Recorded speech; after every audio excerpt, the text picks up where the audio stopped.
They want to forcibly institutionalize the homeless, and anybody who receives government assistance for their homelessness is going to be required to give up their health information to the government. New executive order just dropped. According to the executive order, about 275,000 people last year spent any given night on the streets, and they claim that the majority of those people are either mentally ill, have substance abuse issues, or both. And I'm not going to quibble over the numbers because that's not what's important. What they want to do, however, is shift them into long-term institutional settings for humane treatment through the use of the civil commitment process.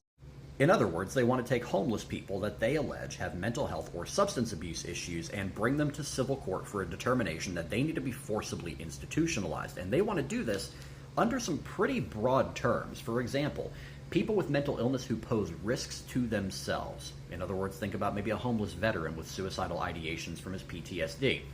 Or people who pose risks to the public, or are living on the streets and cannot care for themselves. It doesn't give any further explanation of what exactly that means, whether if that person is able to care for themselves or not. The discretionary grant programs are going to be reevaluated to determine whether or not the municipality or locality enforces prohibitions on open illicit drug use. So we'll talk about the safe consumption sites here in just a moment. But number two, enforce prohibitions on urban camping and loitering, and enforce prohibitions on urban squatting. In other words, these municipalities, to receive the homeless assistance funds, have to be willing to go through and essentially clear out the homeless and enforce local rules and laws on homelessness.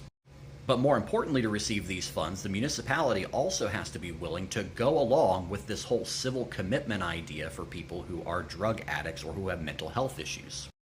The EO also requires that the Attorney General will take all steps necessary to ensure that law enforcement has the funding for encampment removals.